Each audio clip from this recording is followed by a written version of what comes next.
Mind maps. That was funny. This may be one of the most valuable videos of this entire course. This one, along with the mind palettes, are my favorite techniques, for sure. In school, be it middle school, high school, college, graduate school, doesn't really matter. We tend to take notes in a linear form. What do I mean by that? I mean that you start your conversation over here, your summary starting here, and you're gonna start writing down the topics, and you're just gonna go down like that in a linear form. But I hate to break it to you, your brain just doesn't really work like glass of water, glass of water. So when I just said that, you didn't think of the word spelled out, glass of water. You thought of this. But guess what? That works for studying. Okay, but what does it mean for you who's watching this? It means that the technique I'm about to give you could quite literally change your life. I've linked some videos below that explain it super well, but I'm gonna do my best to be concise with it. Again, we're talking about mind maps. And you can think of that guy from the, what is it called? Aliens? Something like that. A mind map is just a way to organize information and make summaries in a different way that's not linear. So instead of taking notes in a linear form, you would take notes in a mind map form. And this mind map would be how your thoughts are connected. A mind map is useful because you can connect information in a way that the linear form normally wouldn't. It's like your thoughts. Your thoughts are intertwined, right? So would be the mind map. So say you have the information here in the middle, but then you also have this branch that is related to this mind map. But then off this branch, you have another information here, okay? On the top of the screen that not even exists. Anyway, here, this piece of information would also be connected to something over here. And this over here alone might also be connected to our main point. That's the idea. A mind map tries to organize information the way our synapses work. It tries to mirror them. This technique was developed by Tony Buzan, which, by the way, he has books and videos about it, so we link them below as well. Oh, in fact, talking about these videos, in one of them, he has a very nice quote that he says, "You need to learn to manage the manager of knowledge." And who's that? Your brain. You need to learn to manage who manages your learning.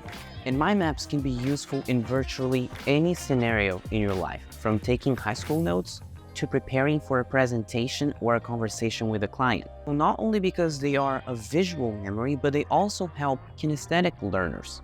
Because, of course, they would be creating their own map. They would be hands-on with it. Which, by the way, reminds me that if we had to, both of us, create a mind map of the same class that we just watched, we would come up with something probably very different, which proves the point that mind maps are highly personal. So every time that you can, I would encourage you to create your own as opposed to using someone else's. Although using someone else's might still be very, very, very useful. So how do you create your own mind map? How does that happen?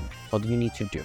It's actually simpler than it looks. The first thing that you need is either a blank sheet of paper or a tablet, okay? And I want you to turn it to landscape mode, meaning horizontal. Obviously, you could have it vertical, but for some reason, just horizontal just usually feels nicer, and it makes you forget about the linear form that we are used to. The second thing that you're gonna do is, say we're giving a presentation on mind maps. You would go in the middle and you would make a big circle. It doesn't have to be that big, but you would put there a circle, a drawing, whatever, mind maps, okay? And then from there, as the presentation happens, you're gonna start to make branches. Say your presentation has 3 parts, okay? And we're talking about mind palaces. In the middle, you would have this mind palace, and then you would branch out here.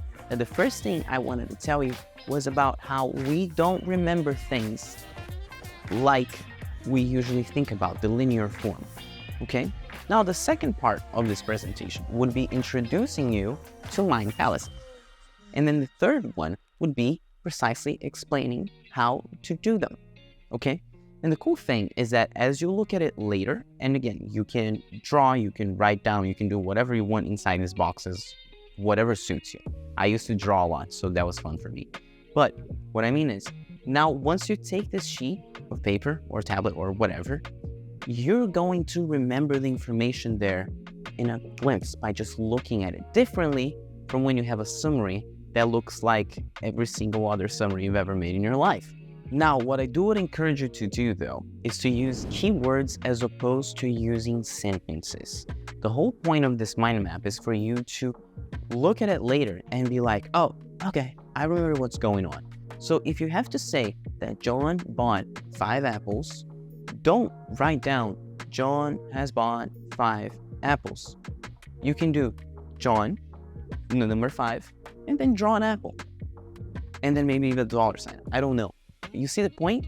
Now, remember that mind map we just created that I told you about, the branches here? And the last one was to explain to you how to do it?